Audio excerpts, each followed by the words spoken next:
السلام عليكم ورحمة الله وبركاته.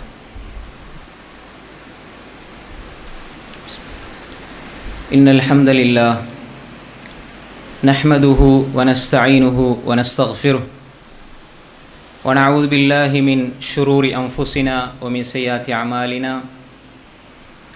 من يهده الله فلا مضل له ومن يضلل فلا هادي له.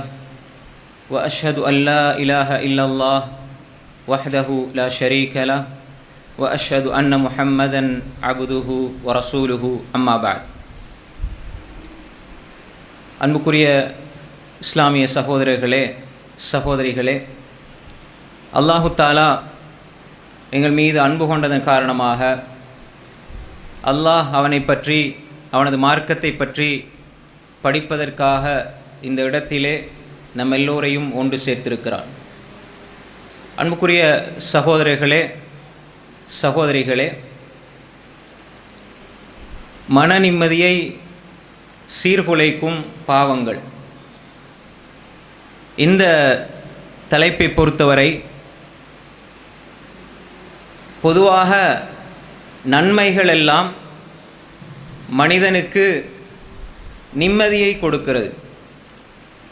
நாம் செய்கின்ற வணக்க வழிபாடுகள், இபாதத்துக்கள் எல்லாமே எங்களுக்கு அல்லாஹு தாலா நன்மையை தருவது போன்று நம்முடைய உள்ளத்துக்கு ஒரு நிம்மதியையும் அல்லாஹு தாலா வழங்குகின்றான். எப்பொழுது ஒரு மனிதன் அல்லாஹுக்கு மாறு செய்கிறானோ, பாவம் செய்கிறானோ, பாவத்தில் ஈடுபடுகிறானோ, அப்பொழுது அவனுக்கு பாவம் எழுதப்படுவதைப் போன்று அவனது நிம்மதி பறிக்கப்படுகிறது, போக்கப்படுகிறது. இமாம் அஹ்மத் இப்னு ஹம்பல் ரஹிமஹுல்லாஹ் அவர்கள் தனது முஸ்னதிலே பதிவு செய்திருக்கிறார்கள். வாபிஸத் இப்னு மஅபத் ரலியல்லாஹு அன்ஹு அவர்கள் அல்லாஹ்வுடைய தூதரிடத்திலே வருகிறார்கள். அப்பொழுது அல்லாஹ்வுடைய தூதர் ஸல்லல்லாஹு அலைஹி வஸல்லம் அவர்கள் வாபிஸத் இப்னு மஅபத் ரலியல்லாஹு அன்ஹு அவர்களை பார்த்துவிட்டு சொன்னார்கள், யா வாபிஸாவே, அல்லாஹ்வுடைய தூதர் அவர்கள் வாபிஸா இப்னு மஅபத் ரலியல்லாஹு அன்ஹு அவர்களிடத்தில் சொல்கிறார்கள், ஜித தஸ்அலு அனில் பிர், நீங்கள் வந்திருப்பது நன்மை என்றால் என்ன என்பதை கேட்பதற்காகத்தானே நீங்கள் வந்திருக்கிறீங்க அப்படின்னு சொல்லி ரசூலுல்லாஹி ஸல்லல்லாஹு அலைஹி வஸல்லம் அவர்கள் வாபிஸா இப்னு மஅபத் ரலியல்லாஹு அன்ஹு அவர்களிடத்தில் கேட்கிறார்கள். கேட்டுவிட்டு சொல்கிறார்கள், அல் பிர்ரு மத்ம அன்னத் இலைஹி நஃப்சு வத்ம அன்ன இலைஹில் கல்பு. நன்மை என்றால் அதை செய்கின்ற பொழுது நஃப்ஸ் ஆன்மா அமைதி வரும், கல்ப் உள்ளமும் அமைதி வரும். ஆன்மா இருக்குதானே, நஃப்ஸ், எங்களுடைய ஆன்மா அதுவும் அமைதி வரும், எங்களுடைய கல்ப் அதுவும் அமைதி வரும். இதுதான் நன்மை. நன்மைக்கு ரசூல் ஸல்லல்லாஹு அலைஹி வஸல்லம் கொடுத்த வரைவிலக்கணம் என்னவென்றால், அல் பிர்ரு மத்ம அன்னத் இலைஹி நஃப்சு வத்ம அன்ன இலைஹில் கல்ப். பாவத்துக்கு ரசூல் ஸல்லல்லாஹு அலைஹி வஸல்லம் அடுத்து சொன்னாங்க, பாவம் என்றால் வல் இஸ்மு, பாவம் என்றால் என்ன, மா ஹாக ஃபி நஃப்ஸி வ தரத்தத ஃபி ஸத்ர். பாவம் என்றால் அது உள்ளத்துக்கு ஒரு கலக்கத்தை, ஒரு சஞ்சலத்தை, நீங்காத ஒரு கலக்கத்தை, அது தடுமாற்றத்தை அது கொடுத்து கொண்டே இருக்கும். உள்ளத்தில் பாவம் என்பது அதை செய்கிற பொழுதும் ஒரு மனக்கஷ்டத்தை உண்டு பண்ணும், அதே போன்று செய்து முடிந்தாலும் அது மனக்கஷ்டத்தை உண்டு பண்ணும், இறுதியில் அது உங்கள் நிம்மதியை அது பறித்துவிடும். எவ்வளோ அழகா சொன்னாங்க ரசூல் ஸல்லல்லாஹு அலைஹி வஸல்லம். இது ஒரு செய்தியில் வந்திருக்கக்கூடிய ஒரு விடயம். இதே போன்றுதான் அந்நவாஸ் இப்னு சம்ஆன் ரலியல்லாஹு அன்ஹு அவர்கள், அந்நவாஸ் இப்னு சம்ஆன் ரலியல்லாஹு அன்ஹு அவர்கள், இந்த செய்தி இமாம் அஹ்மத் இப்னு ஹம்பல் ரஹிமஹுல்லாஹ் அவர்கள் தனது முஸ்னதிலே பதிவு செய்திருக்கிறார்கள். நவாஸ் இப்னு சம்ஆன் ரலியல்லாஹு அன்ஹு அவர்கள் அல்லாஹ்வுடைய தூதரிடத்திலே கேட்கிறார்கள். இந்த செய்தி சஹீஹ் முஸ்லிமிலும் வருகிறது. நன்மை என்றால் என்ன? முதலாவது இதை விளங்கி கொண்டால்தான் இந்த தலைப்பை முழுமையாக விளங்கிக் கொள்ள முடியும். நன்மை என்றால் என்ன என்று அல்லாஹ்வுடைய தூதரிடத்திலே கேட்ட பொழுது அல் பிர்ரு நன்மை என்றால் ஹுஸ்னுல் ஹுலுக். ஹுஸ்னுல் ஹுலுக்னா என்ன? நல்ல குணங்கள், நல்ல பண்புகள், இதான் நன்மை என்று சொன்னார்கள். அதே மாதிரி சொன்னாங்க பாவம் என்றால் வல் இஸ்மு, பாவம் என்றால் மஹாக ஃபி ஸத்ர் மஹாக ஃபி நஃப்ஸ், உள்ளத்தில் ஒரு கலக்கத்தை, ஒரு தடுமாற்றத்தை ஏற்படுத்தக்கூடியது. வ கரிஹ்த அன் யத்தலிஅ அலைஹி நாஸ், மனிதர்கள் அதை பார்ப்பதை நீ வெறுப்பாய். நீ செய்கிற பொழுது, அந்த பாவத்தை நீ செய்கிற பொழுது மக்கள் உன்னை உற்று நோக்குவதை நீ வெறுப்பாய். எதெல்லாம் செய்யும் பொழுது பயத்தோடும் கலக்கத்தோடும் உடைந்த மனதோடும் செய்கிறாயோ, மக்கள் பார்ப்பதை வெறுத்த நிலையில் பயந்து பயந்து செய்கிறாயோ, இதெல்லாம் பாவம் என்பதாக ரசூலுல்லாஹி ஸல்லல்லாஹு அலைஹி வஸல்லம் சொன்னார்கள். அன்புக்குரிய சகோதரர்களே, இந்த செய்தியிலிருந்து தான் நாங்கள் இந்த தலைப்பை புரிந்து கொள்ள வேண்டும். இந்த கல்ப் என்பது, இதயம் என்பது, அது நோய்வாய்ப்படும். கிட்டத்தட்ட குர்ஆனிலே அல்லாஹு தஆலா 25 வகையான நோயுற்ற இதயங்கள் குறித்து அல்லாஹ் சொல்கிறான். கிட்டத்தட்ட நோயுற்ற இதயங்கள் குறித்து சொல்லும் பொழுது, அது அல்லாஹு தஆலா விளங்கப்படுத்துகிற பொழுது குர்ஆனில் மட்டும் 25 வகையான உள்ளங்களை அது நோய்வாய்ப்பட்டிருக்கிறது, அதற்கு நோய் ஏற்பட்டிருக்கிறது, அது சுகதேகியாக ஆரோக்கியமாக அது இல்லை என்ற கோணத்தில் அல்லாஹு தஆலா பேசுகிறான். அதே மாதிரி ஆரோக்கியமான இதயங்கள் குறித்து பேசுகின்ற பொழுது 10 வகையான உள்ளங்களை அல்லாஹு தஆலா பேசியிருக்கிறான் குர்ஆனிலே. இப்போ நாம் அதை முழுமையாக இங்கு சொல்ல வரவில்லை.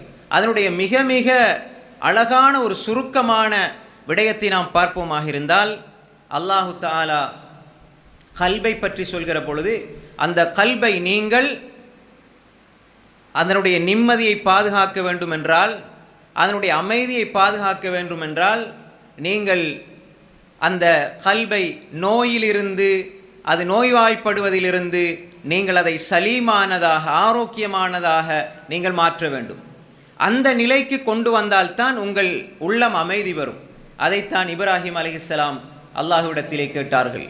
وَلَا تُخْزِنِي يَوْمَ يُبْعَثُونَ يَوْمَ لَا يَنفَعُ مَالٌ وَلَا بَنُونَ إِلَّا مَنْ أَتَى اللَّهَ بِقَلْبٍ سَلِيمٍ وَلَا تُخْزِنِي يَوْمَ يُبْعَثُونَ. யா அல்லாஹ், நாளை மறுமையிலே மக்கள் எல்லோரும் எழுப்பப்படுகிற அந்த நாளில் நீ என்னை இழிவுபடுத்தி விடாதே யா அல்லாஹ். வலா துஹ்ஸினி, என்னை நீ இழிவுபடுத்தி விடாதே யா அல்லாஹ். யௌம லா யன்ஃபஉ மாலும் வலா பனூன், அந்த நாளில் பொருளாதாரமோ பிள்ளைகளோ யாரும் யாருக்கும் பலனளிக்காத அந்த நாளில் என்னை இழிவுபடுத்தி விடாதே.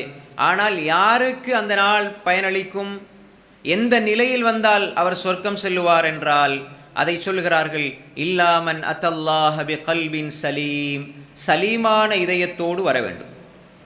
சலீமான இதயத்தோடு, சாந்தமான, ஆரோக்கியமான, அமைதியான, சலாமத்தான உள்ளம். இந்த சலாமத்தான உள்ளம், சலீமான உள்ளம் என்பது பாவங்களிலிருந்து விடுபட வேண்டும், தீமைகளிலிருந்து விடுபட வேண்டும், அசிங்கமான குணங்களிலிருந்து விடுபட வேண்டும், அல்லாஹுக்கு மாறு செய்வதிலிருந்து விடுபட வேண்டும், குஃப்ரிலிருந்து விடுபட வேண்டும், ஷிர்கிலிருந்து விடுபட வேண்டும், மூட நம்பிக்கைகளிலிருந்து விடுபட வேண்டும், அனாச்சாரங்களிலிருந்து விடுபட வேண்டும், தீய குணங்கள், பொறாமை, வஞ்சகம், ஏமாற்றம், முகஸ்துதி, வீணான கோபம், வீணான சந்தேகம், இவைகளிலிருந்து விடுபட்ட ஒரு இதயம்தான் கல்புன் சலீம். அப்ப அந்த சலீமான உள்ளத்தில் நிம்மதி இருக்கும். நிம்மதி எப்ப சீர்குலைக்கப்படும்? இந்த பாவங்கள், நான் மேலே சொன்ன பாவங்கள் ஒரு மனிதனிடம் இருக்கிற பொழுது இந்த நிம்மதி சீர்குலைந்து விடும். நிம்மதி சீர்குலைந்து விட்டால் இந்த உலகத்திலும் அந்த உள்ளம் நிம்மதியாக இருக்காது, நாளை மறுமையிலும் அல்லாஹ்விடத்தில் வெற்றியை பெற்றுக்கொள்ளாது, சொர்க்கத்தை பெற்றுக்கொள்ளாது. அப்ப எனவே அந்த கல்புன் சலீம் என்றால் பாவங்களில் இருந்து விடுபட்ட உள்ளம். அதை அடைந்து கொள்கிற மனிதனுக்கு அந்த உள்ளம் இந்த உலகத்தில் அமைதியை கொடுத்து நாளை மறுமையில் அல்லாஹ்விடத்திலே சுவர்க்கத்தை பெற்றுத்தரும் என்பதை குர்ஆன் வசனம் சொல்கிறது.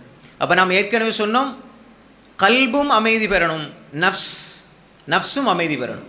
அல்லாஹு தாலா நஃப்ஸை பற்றி சொல்கிற பொழுது இன்ன நஃப்ஸல் அம்மாரத்தும் பிஸ்ஸு, ஆன்மா மனிதனுடைய நஃப்ஸ் இருக்கிறதே, மனோ இச்சை இருக்கிறதே, இது மனிதனுக்கு கெடுதியை தூண்டிக்கொண்டே இருக்கும். பாவம் செய்யணும் பாவம் செய்யணும் என்று அது தூண்டிக்கொண்டே இருக்கும். ஆனால் அந்த நஃப்ஸை பாவத்தில் இருந்து பாதுகாத்து, நஃப்ஸ் என்ன சொல்லும்? எப்பொழுதுமே ஒரு மனிதனுக்கு அதுக்கு லேசான விடயங்களை, அதற்கு சுவையான விடயங்களை தான் நஃப்ஸ் சொல்லும். இப்போ தொழுகிறது என்பது நஃப்ஸுக்கு நாங்கள் அதை பக்குவப்படுத்தவில்லை என்றால் தொழுகையில் அது இன்பம் காணாது, இபாதத்தில் இன்பம் காணாது, உண்மை பேசுவதில் இன்பம் காணாது, அல்லாஹுக்கு சுஜூது செய்வதில் இன்பம் காணாது, பாவங்களில் இன்பம் காணும். அப்ப அந்த பாவத்தை தூண்டுகின்ற ஆன்மாவை அல்லாஹ் சொல்லுகின்றான், அது அமைதி பெற்ற ஆன்மாவாக மாற்றினால் இந்த உலகத்தில் அந்த ஆன்மா அமைதி பெறும், மறுமையில் சுவர்க்கத்தை பெறும். அல்லாஹு தாலா சொல்கின்றான், யா அய்யதுஹன் நஃப்ஸுல் முத்மஇன்னஹ் இர்ஜிஇ இலா ரப்பிகி ராதியதம் மர்திய்யஹ் ஃபத்குலி ஃபீ இபாதி வத்குலி ஜன்னதி. யா அய்யதுஹன் நஃப்ஸுல் முத்மஇன்னஹ், அமைதி பெற்ற ஆன்மாவே, அமைதி பெற்ற ஆன்மாவே. எப்படி நஃப்ஸ், பாவத்தை தூண்டுற நஃப்ஸ், பாவத்தில் இன்பம் அடைகிற நஃப்ஸ், இங்கு அல்லாஹ் சொல்கிறான் அந்நஃப்ஸுல் முத்மஇன்னா. நன்மை என்றால் என்ன? மத்மஅன்னத் இலைஹி நஃப்ஸ். ஆரம்பத்தில் சொன்னேன், மத்மஅன்னத் இலைஹி நஃப்ஸ். நஃப்ஸ் அமைதி பெறும் அதை செய்கிற பொழுது, அதை செய்கிற பொழுது, நன்மையை செய்கிற பொழுது நஃப்ஸ் அமைதி பெறும். அப்போ அல்லாஹு தஆலா இங்கே சொல்கிறான், யா அய்யதுஹன் நஃப்ஸுல் முத்மஇன்னா, அமைதி பெற்ற ஆன்மாவே. எதில் அமைதி பெற்றது? நன்மை செய்வதில், இபாதத் செய்வதில், அல்லாஹுக்கு கட்டுப்படுவதில், வணக்க வழிபாடுகளில், நல்லறங்கள் புரிவதில், பெற்றோருக்கு உபகாரம் செய்வதில், சிறியவர்களை கண்ணியப்படுத்துவதில், மூத்தவர்களை மதிப்பதில், இந்த அனைத்து நல்லறங்களிலும் அதை செய்வதினூடாக அமைதி கிடைக்கணும். நன்மை செஞ்சு நிம்மதியை பெற்றவர்களே, அதுதான் அல்லாஹ் சொல்கின்றான், யா அய்யதுஹன் நஃப்ஸுல் முத்மஇன்னஹ் இர்ஜிஇ இலா ரப்பிகி ராதியதம் மர்திய்யா. அல்லாஹுவை பொருந்திக் கொண்ட நிலையில், அல்லாஹுவால் பொருந்திக் கொள்ளப்பட்ட நிலையில் நீ மீண்டு செல்வாயாக. ஃபத்குலி ஃபீ இபாதி வத்குலி ஜன்னதி, என்னுடைய அடியார்களிடம் சென்று என்னுடைய அடியார்களோடு பிரவேசித்து நீ சுவர்க்கத்தில் நுழைவாயாக, எனது அடியார்களோடு நுழைந்து விடுவாயாக, எனது அடியார்களோடு சேர்ந்து வத்குலி ஜன்னதி, என்னுடைய சுவர்க்கத்துக்குள் நீ நுழைவாயாக என்று அல்லாஹு தாலா சொல்கின்றான். இந்த நஃப்ஸாக மாற்ற வேண்டும். அல்லாஹ் சொல்கின்றான், ஃபீ குலூபிஹிம் மரத் ஃபஸாதஹுமுல்லாஹு மரதா. அவர்களுடைய இதயங்களில் நோய் இருக்கிறது. இதயத்தில் நோய் இருந்தால் அந்த இதயத்தில் நன்மையில் இன்பம் தெரியாது, இபாதத்தில் இன்பம் தெரியாது, நல்லறங்களில் இன்பம் தெரியாது. அந்த நோய்வாய்ப்பட்ட இதயத்தை நீங்கள் கல்புன் சலீமாக, ஆரோக்கியமான இதயமாக மாற்றுங்கள். அதே போன்று தீமையின் பால் தூண்டக்கூடிய நஃப்ஸை, ஆன்மாவை அந்நஃப்ஸுல் முத்மஇன்னாவாக மாற்றுங்கள். இப்படி மாற்றினால் இந்த உலகத்தில் நிம்மதி இருக்கும், மர்மையில் சுவர்க்கம் கிடைக்கும். இந்த அடிப்படை இலக்கைத்தான் எங்களுக்கு குர்ஆனும் சுன்னாவும் சொல்லித் தருகிறது. இந்த கல்புன் சலீமை பாழாக்குகின்ற, நிம்மதியை சீர்குலைப்பது பாவங்கள்.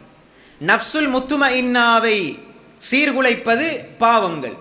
பாவங்கள் அதற்கென்று பொதுவான ஒரு தன்மை இருக்கிறது. நாங்கள் செய்கிற பாவங்கள், பாவங்கள் என்றால் என்ன? அல்லாஹுக்கு மாறு செய்கிறோம். மாறு செய்கின்ற பொழுது மனசில் கலக்கமும் திடுக்கமும் பயமும் அது தந்து கொண்டே இருக்கும். அதனால தான் இமாம் இப்னுல் ஜௌசி ரஹ்மத்துல்லாஹி அலைஹி, மிகப்பெரிய இஸ்லாமிய அறிஞர், சொல்கிறார்கள், பாவங்கள் எல்லாம் ஒரு மனிதனுக்கு மனசில் நெருக்கடியை கொடுக்கும். பாவம் வந்து மனசில் நெருக்கடியை கொடுக்கும். இது இமாம் இப்னுல் ஜௌசி ரஹ்மத்துல்லாஹி அவர்கள் சொல்கிற ஒரு கருத்து. அதே போன்று இஸ்லாமிய அறிஞர் இமாம் இப்னு கையிமில் ஜௌசியா ரஹ்மத்துல்லாஹி அலைஹி அவர்கள், மிக முக்கியமான இஸ்லாமிய அறிஞர், அவர்கள் சொல்லுகிற பொழுது பாவங்கள் எப்படிப்பட்டதென்றால் நஞ்சு பூசப்பட்ட சுவையான உணவை போன்றது. நஞ்சு பூசப்பட்ட சுவையான உணவை போன்றது. அந்த உணவை நமக்கு யாராவது சொன்னா தான் தெரியும் இதில் நஞ்சு இருக்குது, இல்லை என்றால் நீங்க சுவையா இருக்குது என்று சுவைத்து சுவைத்து சாப்பிடுவீர்கள்.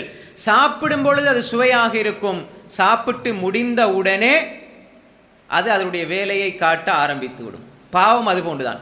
ஒரு சில நொடிகளில் நீங்கள் செய்கிற பாவங்கள் வாழ்நாள் முழுக்க உங்களை கண்ணீர் வடிக்க வைக்கும், அல்லது ஒரு சில நொடிகளில் உங்களை கண்ணீர் வடிக்க வைக்கும். அப்படி இல்லை என்றால் உங்களது மரணத்தில் அதனுடைய விளைவை காண்பீர்கள். அப்படியும் இல்லை என்றால் நாளை மறுமையில் நீங்கள் அதனுடைய விளைவை காண்பீர்கள். பாவம் என்பது அப்படித்தான். பொதுவாக பாவங்கள் அல்லாஹுக்கு ஒரு மனிதன் மாறு செய்கிற பொழுது மனோ இச்சை என்ன செய்யும் என்றால், அதை நீங்கள் பக்குவப்படுத்தவில்லை என்றால் பாவம் செய்கின்ற பொழுது ஒரு சுவையை கொடுக்கும், ஒரு இன்பத்தை கொடுக்கும். ஆனால் அது உங்களது மன நிம்மதியை நிரந்தரமாக சீர்குலைத்து விடும் பாவங்கள்.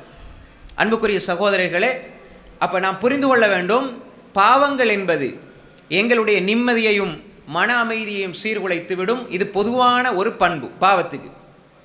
இப்ப இரண்டாவதாக, பாவங்களில் பொதுவாக எல்லா பாவமும் அல்லாஹ்வுக்கு நீங்கள் மாறு செய்கின்ற அந்த மாறுதல் பாவங்கள் என்பது உங்களுடைய மன அமைதியை மன நிம்மதியை சீர்குலைக்கும். இந்த பாவங்களில் குறிப்பான சில பாவங்கள் இருக்கிறது, அது உங்களது நிம்மதியை கெடுத்து கொண்டே இருக்கும்.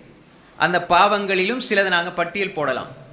குறிப்பாக ஒரு மனிதன் தொழுகையை சரிவர நிறைவேற்றவில்லை என்றால், 5 நேர தொழுகைகளை ஒரு மனிதன் சரியாக நிறைவேற்றவில்லை என்றால் அவன் தொழுகை விடுறதுக்கு பாவம் கிடைக்கும், தொழுகை விடுறதுக்கு பாவம் கிடைக்கும். ஆனால் அவன் தொழுகையை விடுவதனால் மன நிம்மதியை அவன் இழந்து விடுவான். ஏன்? ரசூலுல்லாஹி ஸல்லல்லாஹு அலைஹி வஸல்லம் சொன்னாங்க, ஜுஇலத் குர்ரத்து ஐனி ஃபிஸ் ஸலா, என்னுடைய கண் குளிர்ச்சி தொழுகையில் இருக்கிறது என்று சொன்னார்கள். அவங்களுக்கு மன கஷ்டங்கள் ஏற்படுகிற பொழுது ரசூல் ஸல்லல்லாஹு அலைஹி வஸல்லம், யா பிலால் அகிமிஸ் ஸலா அரிஹ்னா பிஹா, பிலாலே நீங்க இகாமத் சொல்லுங்க, நீங்க இகாமத் சொல்லுங்க, தொழுகைக்காக நீங்க இகாமத் சொல்லுங்க, அதன் மூலமாக எங்களுக்கு நிம்மதியை தாருங்கள், உள்ளத்துக்கு அமைதியை தாருங்கள் என்று சொல்வார்கள். அப்ப தொழுகையில் அல்லாஹ் மனதுக்கு நிம்மதியை வைத்திருக்கிறான். ஜமாத்தோடு நேர காலத்தோடு ஜமாத்தோடு வந்து தொழுவதில் அல்லாஹ் நிம்மதியை வைத்திருக்கிறான். தொழுகையை விடுவதில் அல்லாஹு தாலா மன நிம்மதியை சீர்குலைக்கின்ற அந்த தன்மையை வைத்திருக்கிறான். ஒரு மனிதன் வாழ்க்கையில தொழுகை இல்லை என்றால் அவன் செய்கிற மிக மிக பெரிய பாவம் அது முதலாவது. இரண்டாவது, தொழுகை இல்லை என்றால் அவனுடைய உள்ளத்தின் ஆரோக்கியத்தை அவன் சீர்கெடுக்கிறான். அவனுடைய உள்ளத்தின் ஆரோக்கியத்தை மன நிம்மதியை அவனே சீர்குலைத்து விடுகிறான். மூன்றாவது, அவனது பிள்ளைகளுக்கு முன்மாதிரியாக இருக்க வேண்டிய அந்த மனிதன் அவன் முன்மாதிரி என்ற அந்த இடத்தை இழந்து விடுகிறான். நான்காவது, பிள்ளைகளுக்கு நீங்க தொலை சொல்லணும்டா நீங்க தொழணும். அப்ப சில அறிஞர்கள் சொல்லுவார்கள், நீங்க தொலாட்டி உனக்காக நீ தொலைலண்டாலும் உன்ட பிள்ளைகளுக்காகவாவது தொழுன்னு சொல்லுவாங்க. ஏன்? வீட்டில் வாப்பாவும் தொலைல அம்மாவும் தொலைலண்டா பிள்ளை எப்படி தொழும்? பிள்ளைக்கு அந்த பழக்கம் வருமா? வீட்டில் எதை காட்டுறாங்களோ அதை பார்த்து தான் பிள்ளைகள் பழகும். அப்ப நீங்க வீட்டில் தொழுகிறது என்பது உங்கள் பிள்ளைகள் நாளை தொழுகையாளிகளாக உருவாக்குகின்ற ஒரு பயிற்சியை கொடுக்கிறது. எனவே தொழுகையை விடுவதனால் நீங்கள் உங்கள் பிள்ளைகளுக்கும் அநியாயம் செய்கிறீர்கள். 4வது பாவம் இது. 5வது, ஒரு மனிதன் தொழுகை விடுவதனால் அவனுடைய சம்பாத்தியம் எவ்வளவு சம்பாதிச்சாலும் அதிலே பரக்கத் இருக்காது. 6வது, அவன் தொழவில்லை என்றால் வீட்டில் நிம்மதி இருக்காது. இப்படி அடுக்கிக்கிட்டே போகலாம். தொழுகையை விடுறதுனால அவனுக்கு ஒரு பாவம் கிடைக்கும்னு அவன் நினைக்கிறான். தொழுகை விடுறோம் பாவம் அவ்வளவுதான் நினைக்கிறோம். இல்லை சகோதரர்களே, நீங்க தொழுகையை விடுவதனால் உங்களுக்கு நீங்கள் அநியாயம் செய்கிறீர்கள், உங்கள் ஆன்மாவிற்கு அநியாயம் செய்கிறீர்கள், உங்கள் பெற்றோருக்கு அநியாயம் செய்கிறீர்கள், உங்கள் பிள்ளைகளுக்கு அநியாயம் செய்கிறீர்கள். நீங்கள் சம்பாதிக்கின்ற அந்த சம்பாத்தியத்தில் பரக்கத்தை நீங்கள் இழந்து விடுகிறீர்கள். உங்கள் குடும்பத்துக்கு கிடைக்க வேண்டிய நிம்மதியை நீங்கள் இழந்து விடுகிறீர்கள். உங்கள் வீட்டுக்கு வரவேண்டிய நிம்மதியை நீங்கள் சீர்குலைத்து விடுகிறீர்கள். எல்லாவற்றையும் இழந்துவிட்டு ஒரு மனிதன் சம்பாதிப்பதில் என்ன பிரயோசனம் இருக்குது? அப்ப எனவே ஒரு மனிதன் தொழுகையை விடுவது என்பது பாவங்களில் மிகப்பெரிய பாவம். அல்லாஹ்வுக்கு மாறு செய்கிறான், தனது ஆன்மாவுக்கு அநியாயம் செய்கிறான், குடும்பத்தினுடைய நிம்மதியை சீர்குலைத்து விடுகிறான், பிள்ளைகள் என்ற அமானிதத்துக்கு அவன் துரோகம் செய்கிறான், பிள்ளைகள் என்ற அமானிதத்தை அவன் துஷ்பிரயோகம் செய்கிறான். அன்புக்குரிய சகோதரிகளே, இதை எங்களுடைய வாழ்க்கையில் தெளிவாக புரிந்து கொள்ள வேண்டும். எப்ப எல்லாம் தொழுகை யாரிடத்தில் இல்லையோ, எந்த வீட்டுக்குள் தொழுகையுடைய சூழல் இல்லையோ, அங்கு நிம்மதியை எதிர்பார்க்க முடியாது, அந்த வீட்டில் பரக்கத்தை எதிர்பார்க்க முடியாது. தொழுகையை தொழாமல் ஒரு பிள்ளையை நீங்கள் படிக்க வைக்கிறீர்கள் என்றால், சாப்பாடு உணவு கொடுக்கிறீர்கள் என்றால், அந்த பிள்ளை வேணுமென்றே தொழுகையை விடுகிறது. ஆனால் நீங்கள் இந்த பிள்ளை படித்தால் போதும் என்று உணவு கொடுக்கிறீர்கள் என்றால், ஒரு வகையில் இது பாவம். தொழாத காஃபிருக்கு நீங்கள் உணவு கொடுக்கிறீர்கள். அல்லாஹ்வுக்கு மாறு செய்கிற வேண்டுமென்றே தொழுகையை விடுகிற ஒரு காஃபிரை நீங்கள் உருவாக்குகிறீர்கள். தொழுகையை விடுவதற்கு ஒருபோதும் நீங்கள் அனுமதித்து விடக்கூடாது. நீங்களும் தொழுகையை விடக்கூடாது, உங்கள் பிள்ளைகளுக்கும் தொழுகையை விடுவதற்கு அனுமதி கொடுக்கக்கூடாது, உங்கள் மனைவி மக்களுக்கும் தொழுகையை விடுவதற்கு அனுமதியை வழங்கக்கூடாது. இது உங்கள் குடும்பத்தில் இருக்கிற நிம்மதியை சீர்குலைத்துவிடும். நீங்க செய்யலண்டா உங்களோட நிம்மதி போற மாதிரி, உங்களோட வீட்டில் இந்த தொழுகை இல்லை என்றால் வீட்டினுடைய நிம்மதியும் பரக்கத்தும் போய்விடும். அல்லாஹுடைய அருள் அந்த வீட்டுக்கு இறங்காது, கிடைக்காது. ஏன்? அல்லாஹ்வுக்கு மாறு செய்கிற கூட்டமாக, அல்லாஹ்வுக்கு மாறு செய்து கொண்டு வாழ்கிறவர்களுக்கு நிம்மதி கிடையாது. சகோதரர்களே, அக்கிமி ஸலாத லிதிக்ரி, என்னை ஞாபகம் செய்வதற்காக நீங்கள் தொழுகையை நிலைநாட்டுங்கள், என்னை ஞாபகம் செய்வதற்காக நீங்கள் தொழுகையை நிலைநாட்டுங்கள் என்று அல்லாஹ் சொல்கிறான். அல்லாஹ்வை மறந்துவிட்டு நாங்கள் உலகத்தை நோக்கி செல்வதனால் ஒரு பொழுதும் நிம்மதியை நாம் பெற்றுக்கொள்ள முடியாது.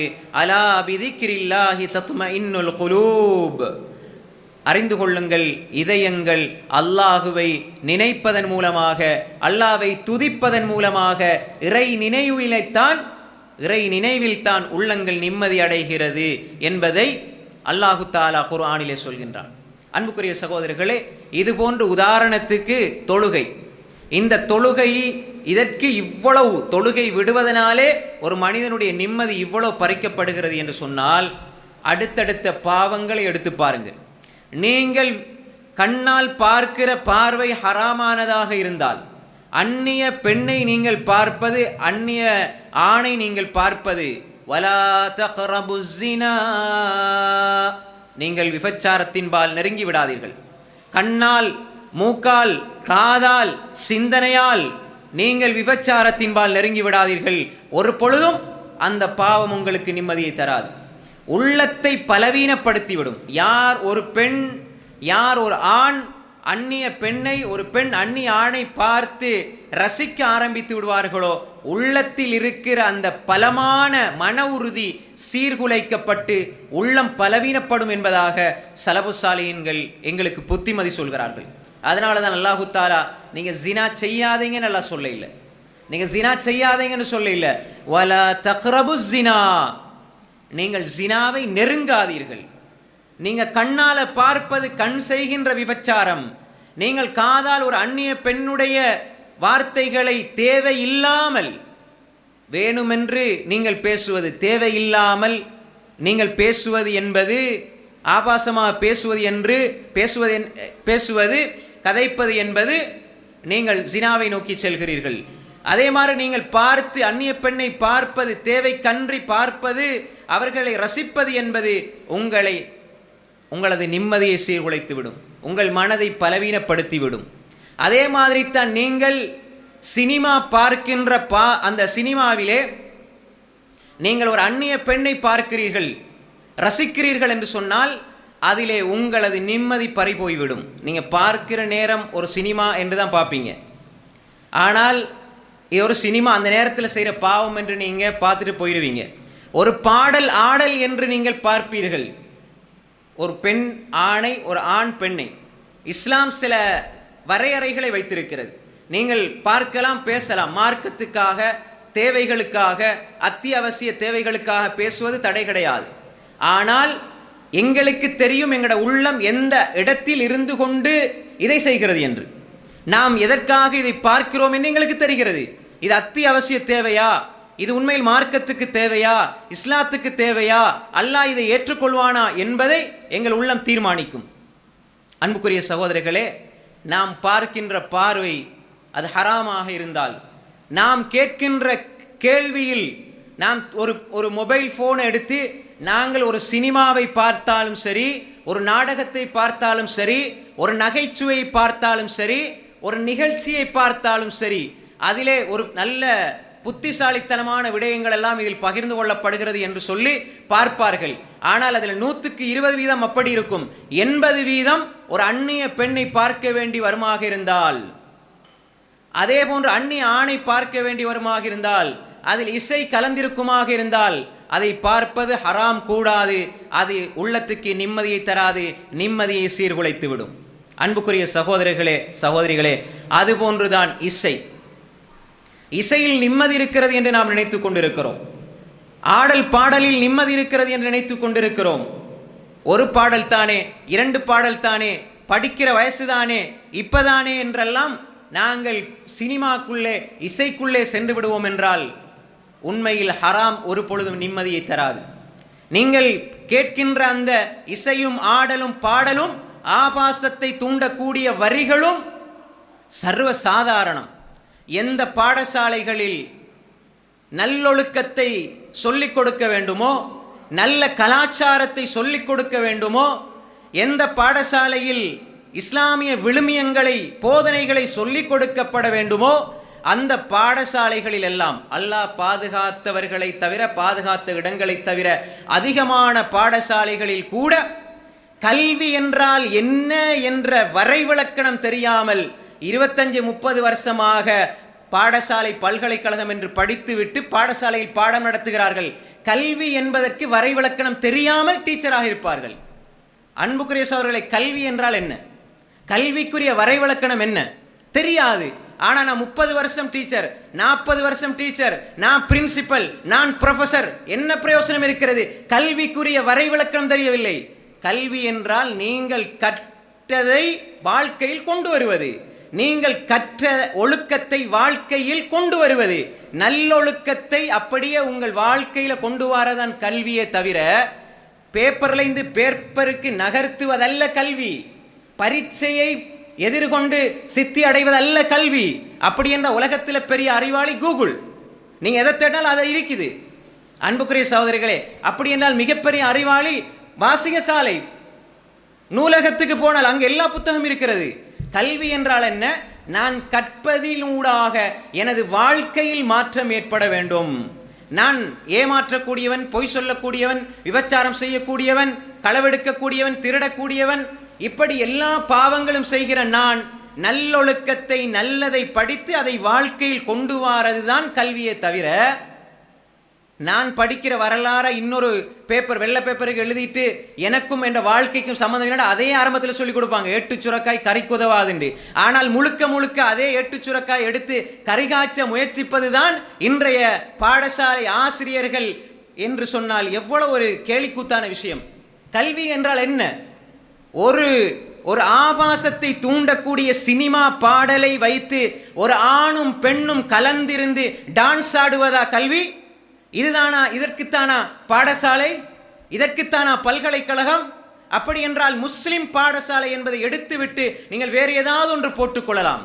அன்புக்குரிய சகோதரர்களே, ஆண் பெண் கலந்திருந்து கூத்தடிப்பது, கும்மாளம் போடுவதனால் நிம்மதி கிடைக்காது, அந்த உள்ளத்துக்கு ஆரோக்கியம் இருக்காது.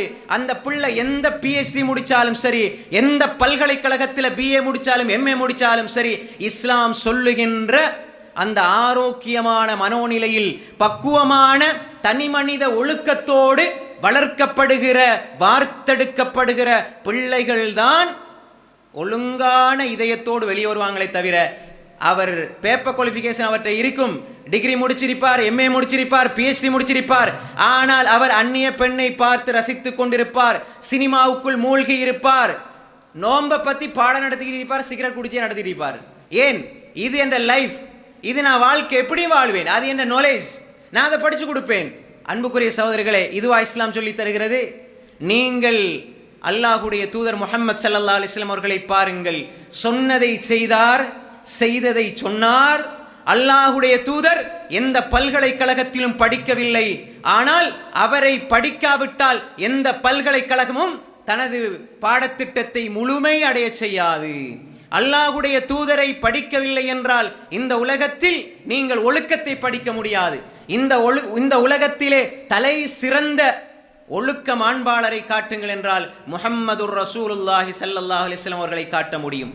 அந்த சமூகத்தில் பிறந்த நாம் எப்படி இசையிலும் ஆடலிலும் பாடலிலும் ஆபாசத்திலும், சில பொழுது தமிழ் படித்து கொடுப்பார்கள் 11 வருஷம், தமிழில் வருகின்ற ஆபாச வார்த்தை என்ன என்று கூட இனம் காண முடியாத அளவு ஷைத்தானிய தலையில் ஊடுருவி போயிருந்தால், பேப்பரில் இருந்து பேப்பருக்கு மின சத்ரி இல சத்ர், வரிகளில் இருந்து வரிகளுக்கு நகர்த்தப்படுவதை இல்மாக அறிவாக நினைத்துக் கொள்வார்கள். இது இல்மு கிடையாது.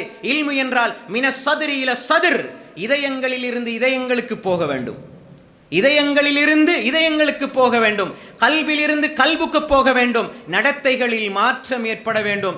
இதுதான் உங்கள் வாழ்க்கையை நெறிப்படுத்தும், உங்கள் உள்ளத்தை பண்படுத்தும், உங்கள் ஆன்மாவை பக்குவப்படுத்தும். இதுதான் வாழ்க்கைக்கு தேவையே தவிர, எல்லாம் படித்திருக்கிறார்கள், 10ஆம் வகுப்பு படிக்குது புள்ள, 9ஆம் வகுப்பு படிக்குது, அந்த புள்ள ஓர்முகத்தன்மையோடு இல்லை, சரியான சிந்தனையோடு இல்லை, எப்பயுமே குழப்பம், டென்ஷன், பிரச்சனை, எப்பொழுதும் கோபம். இன்றைக்கு இருக்கிற டீனேஜ் கட்டிளமை பருவத்தில் இருக்கிற பிள்ளைகளை பாருங்கள், 13, 15, 17 வயதில் இருக்கிற பிள்ளைகளை பாருங்கள். பாடசாலைக்கு காலையில் போகுது 7 மணிக்கு, 2 மணிக்கு வருது, சாப்பிடுது, 3 மணிக்கு டியூஷனுக்கு போகுது, 5 மணிக்கு ஒரு டியூஷன், 8 மணிக்கு கொண்டு போகுது, படுக்கும் பொழுது 10 மணி, இப்படியே போகுது. தொழுகையும் இல்லை, இபாதத்தும் இல்லை, குர்ஆனும் இல்லை, ஒன்றும் இல்லை. ஆனா படிப்பு. அந்த பிள்ளைகளை கொஞ்சம் கவனம் எடுத்து ஒரு நாள் வச்சு டெஸ்ட் பண்ணி பாருங்க, யோசிச்சு பாருங்க. அந்த புள்ள உம்மாவோட வீணா சண்டை பிடிக்கும். சாப்பிடுன்னு சொன்னா கோபம் வரும். ஸ்கூல் முடிந்து வந்து புள்ள சாப்பிட்டுட்டு போண்டாலே பிள்ளைக்கு கோபம் வரும். எப்படி வருது?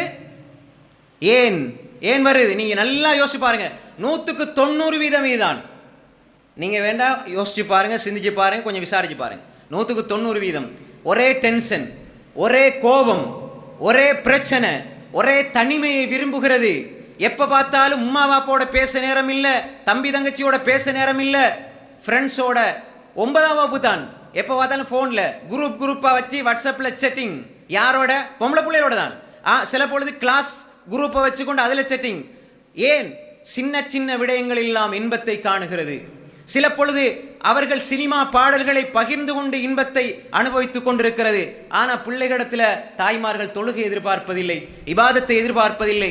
ஆனால் தாய்மார்கள் தந்தையர்கள் சொல்லிக் கொடுப்பதும் இல்லை. இந்த சினிமாவை பாரு, இந்த பாடலை பாருன்னு சொல்லிக் கொடுப்பதும் இல்லை. ஆனால் அவர்களுக்கு தெரிய வருகிறது. ஏன்? நீங்க போனை கொடுத்தீங்க, பிள்ளைக்கு அதுல டியூட்ஸ் வருது, அதுல நோட்ஸ் வருது என்று. ஆனா அதுவும் வருதுதான், அதோட சேர்த்து பிள்ளைகள் பார்க்கிற புது புது படங்களினுடைய லிங்கும் வருது. அதே மாதிரி ஆடல் பாடல் ரசித்ததை ஷேர் பண்ணுகிறார்கள். இந்த நாட்டில் தெரியாத விடயங்கள் எல்லாம், இந்த நாட்டில் இந்த மூலையில் ஒரு குரூப் இருக்குது, இந்த பாட்டு குரூப் இருக்குது, இதெல்லாம் ஷேர் பண்ணப்பட்டு 8-10 வயசு பிள்ளைகளுக்கெல்லாம் எல்லாம் தெரியுது. ஆபாசம் தெரியுது, விரசம் தெரிகிறது.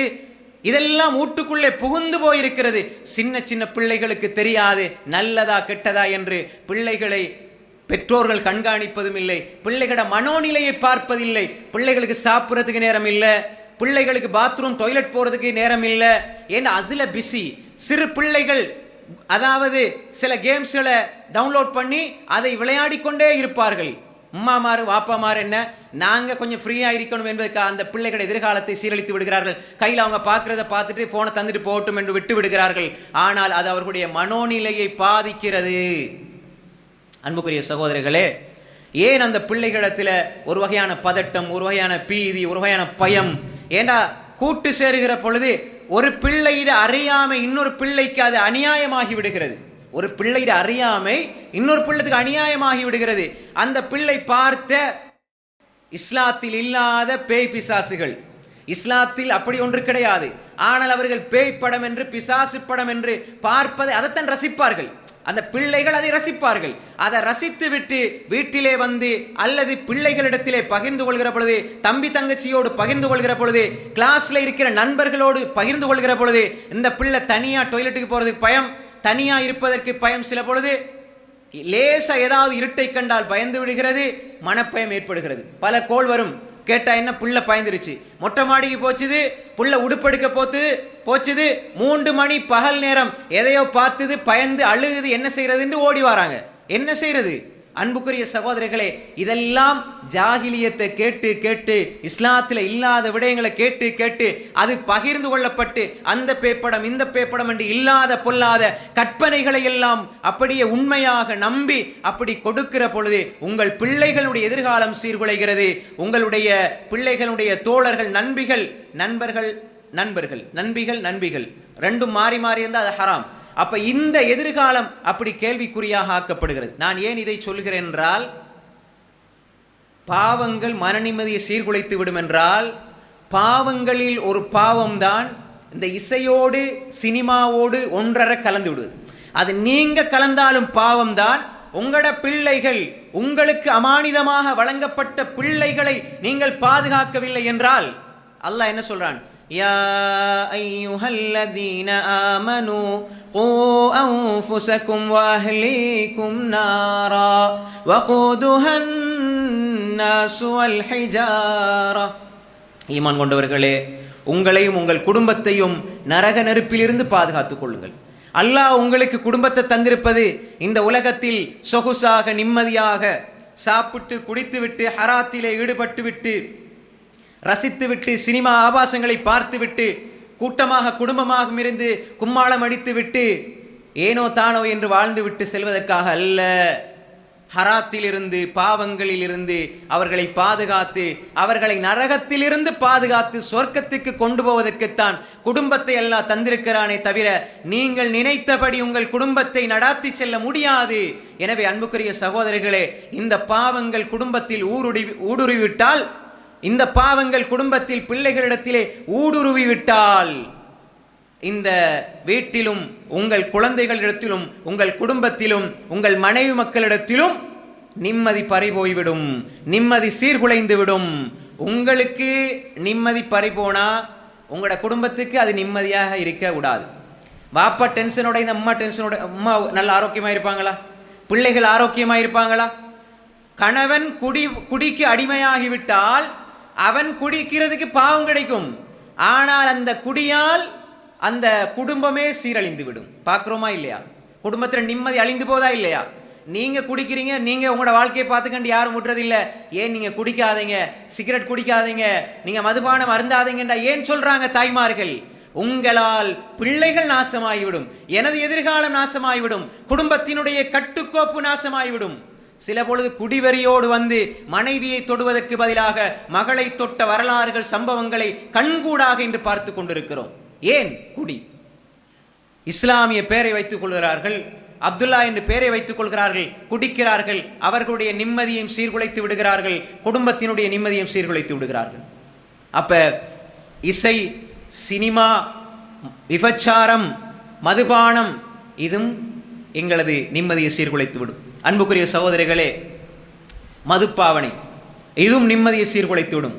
நான் சொல்லுகிற இந்த பாவங்கள் உங்கள் நிம்மதியை மட்டுமல்ல, உங்களை சார்ந்திருக்கிற உங்கள் பெற்றோர்களுடைய நிம்மதி, உங்கள் தாய் தந்தையர்களுடைய நிம்மதி, யாருக்காக நீங்கள் கையேந்தி பிரார்த்திக்க வேண்டுமோ அந்த தாய் தந்தையர்கள், அந்த உம்மா வாப்பாவுக்காக நீங்கள் பிரார்த்திப்பதற்கு பதிலாக பாவங்களை அந்த தாய் தந்தையர்களுக்கு பெற்றுக் கொடுக்கிறீர்கள் என்றால், அன்புக்குரிய சகோதரர்களே சகோதரிகளே, அதன் மூலமாக தாய் தந்தையர்களுடைய நிம்மதி இழக்க செய்கிறீர்கள், உங்கள் மனைவி மக்களுடைய நிம்மதி இழக்க செய்கிறீர்கள், குடும்பத்தின் நிம்மதி இழக்க செய்கிறீர்கள். ஒரு மனிதன் மதுபானத்துக்கு அடிமையாகிவிட்டால் அவனுடைய பொருளாதாரம் வீணாகும். வீண் விரயம் அல்லாஹ் விரும்புவதில்லை. வீண் விரயத்தை அல்லாஹு தஆலா ஹராமாக்கி வைத்திருக்கிறான். வீண் விரயம் வந்துவிட்டாலும் மன நிம்மதி போய்விடும். வீண் விரயமும் செய்வது ஹராம். அந்த வீண் விரயம் எதற்காக செய்யப்படுகிறது? ஒரு ஹராத்துக்காக. காசு பணத்தை செலவழிக்கிறாங்க, வீணா செலவழிக்கிறாங்க, மதுபானம் குடிக்கிறாங்கண்டா அந்த வாழ்க்கையில நிம்மதி இல்லாமல் போய்விடும், குடும்பத்தில் நிம்மதி இல்லாமல் போய்விடும். பிஞ்சு குழந்தைகளினுடைய இதயம் பாதிக்கப்படும். அவர் குடித்து விட்டால் அவர் சுயநினைவில் இருக்க மாட்டார். அவர் பேசுகிற வார்த்தையால் பிஞ்சு உள்ளம் பாதிக்கப்படும், பிஞ்சு இதயம் பாதிக்கப்படும், மனைவியினுடைய இதயம் பாதிக்கப்படும், பெற்ற தாயினுடைய இதயம் பாதிக்கப்படும். பாதிக்கப்பட்டு விட்டால் அவர்களுடைய பிரார்த்தனை எப்படி பெற்றுக்கொள்வது? தாயினுடைய பதுவாவுக்கு ஆளாகிவிடக்கூடாது, தந்தையினுடைய பதுவாவிற்கு ஆளாகிவிடக்கூடாது சகோதரிகளே. அப்ப எனவே இப்படி ஒரு மனிதன் குடிக்க அடிமையாகி விட்டான் என்றால் அவன் அவனுக்கும் அநியாயம் செய்கிறான், அவன் அவரது குடும்பத்துக்கும் அநியாயம் செய்கிறான். அது சிறியதாக இருந்தாலும் பெரியதாக இருந்தாலும் மதுபானம் ஹராம். அது நீங்கள் பீடியாக இருந்தாலும் சிகரெட்டாக இருந்தாலும், சில பொழுது இந்த மூக்குத்தூள் என்ற ஒன்றை பயன்படுத்துகிறார்கள், அது மூக்குக்கு பயன்படுத்தினாலும் ஹராம், அது வாய்க்குள்ளே வைத்தாலும் ஹராம். அதே போன்றுதான் வெற்றிலை என்று பயன்படுத்துகிறார்கள், பாக்கு சுண்ணாம்பு இது கலவனாக போட்டு அதையும் பயன்படுத்துகிறார்கள், அதுவும் ஹராம். அதனால் உங்களுக்கு நீங்கள் அநியாயம் செய்கிறீர்கள். மதுபானத்தினால் நீங்கள் உங்களை மெல்ல மெல்ல தற்கொலை செய்து கொள்கிறீர்கள். உங்களை நீங்கள் அழித்துக் கொள்ளாதீர்கள். தற்கொலை ஹராம். அது நேரடியாக செய்தாலும் ஹராம், மெதுமெதுவாக செஞ்சாலும். வெற்றிலை சுண்ணாம்பு போயிலை பயன்படுத்தப்பட்டு நீங்கள் அதை சாப்பிடுகிறீர்கள் என்றால் அதுவும் ஹராம் தான், அதுவும் கூடாது, அதுவும் மதுபானத்துக்குள்ளே வரும்.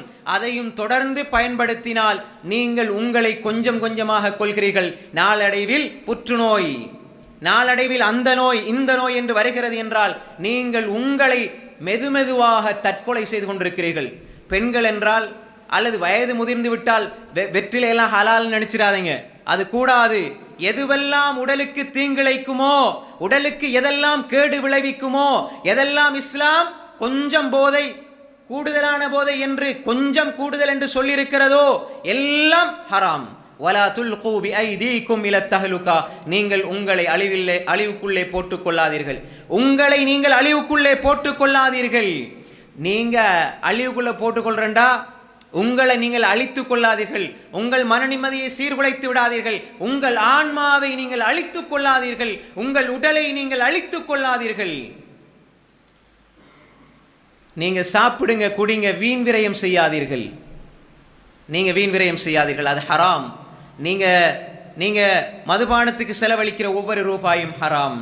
அன்புக்குரிய சகோதரிகளே, தாய்மார்களே, சகோதரர்களே, தெளிவாக நாம் புரிந்து கொள்ள வேண்டும். இன்று சர்வசாதாரணமாக இன்று மதுபானம் பயன்படுத்தப்படுகிறது. இதனால் நிம்மதி கிடைக்கிறது என்று மனிதன் நினைப்பான். நான் சொன்னது போன்றுதான், நஞ்சூட்டப்பட்ட சுவையான உணவு அந்த நேரத்தில் ருசிக்கும், பின்னால் அதனுடைய பாதிப்பை அது உங்களுக்கு காட்டும். அப்பொழுது உங்கள் மன நிம்மதி பறிபோகும். உங்களது மன நிம்மதி பறிக்கப்பட்டு நீங்கள் இந்த உலகத்திலே மன நிம்மதியற்றவர்களாக, உங்களை சார்ந்திருக்கிற குடும்பமும் பிள்ளைகளும் மன நிம்மதியற்றவர்களாக வாழ்வார்கள். அன்புக்குரிய சகோதரர்களே, இது போன்று ஒன்றொன்றாக நாங்கள் பார்க்கலாம்.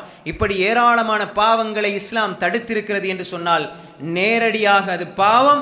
அது உடலுக்கோ உள்ளத்துக்கோ ஆன்மாவுக்கோ மன நிம்மதிக்கோ அது கேடு விளைவிக்கும் என்ற இன்னும் ஒரு காரணத்தையும் இஸ்லாம் அதற்குள்ளே வைத்திருக்கிறது. நீங்கள் விபச்சாரம் செய்யாதீர்கள், மதுபானம் அருந்தாதீர்கள், நீங்கள் கொலை செய்யாதீர்கள், வட்டி சாப்பிடாதீர்கள். வட்டி எடுக்கிறார், ஹராத்திலே வியாபாரம் செய்கிற பொழுது ஹராத்துக்குள்ளே சென்று விடுகிறார் என்றால் அவருடைய வாழ்க்கையில் நிம்மதி இருக்காது. எவ்வளவு சம்பாதித்தாலும் பரக்கத்து இருக்காது. வட்டியிலே அவர் சம்பந்தப்பட்டு விட்டார் என்றால், சிறிய வட்டியோ பெரிய வட்டியோ சம்பந்தப்பட்டு விட்டால் அதனால் அந்த நேரத்தில் உங்களுக்கு சின்ன லாபம் தெரியும், ஆனால் பின்னால் உங்கள் நிம்மதியை அது சீர்குலைத்து விடும். வட்டி என்பது சாதாரண குற்றம் அல்ல சகோதரர்களே. அல்லாஹு தஆலா நிரந்தர நரகம் என்று எச்சரிக்கை விடுக்கிறான். இது எச்சரிக்கைக்குரிய வசனம். வட்டியோடு தொடர்படுபவர்களை அல்லாஹு தஆலா நிரந்தர நரகம் என்று அல்லாஹ் எச்சரிக்கிறான். லேசா தெரியுது நாங்க வட்டியோடு தொடர்படுகிறோம், சின்ன பிரச்சனை வருகிறது வட்டியோடு தொடர்படுகிறோம். அன்புக்குரிய சகோதரர்களே, உங்கள் நிம்மதியை சீர்குலைத்து விடும். இந்த உலகத்திலும் மறுமையிலும் உங்கள் நிம்மதியையும் சுவிச்சத்தையும் உங்களுக்கான சுவனத்து வீட்டையும் அது பறித்து விடும் சகோதரர்களே. அதே போன்றுதான் அன்புக்குரிய சகோதரர்களே, இப்படி பாவங்களும் இருக்கிறது. இன்னும் சில பாவங்கள் குணத்தோடு சம்பந்தப்பட்டது. இது இவ்வளவு முடிஞ்சிட்டு நினைக்காதீங்க. உதாரணத்துக்கு சில பாவங்களை சொன்னேன். இன்னும் சில பாவங்கள் இருக்கிறது எங்கள் குணத்தோடு சம்பந்தப்பட்ட பாவங்கள்.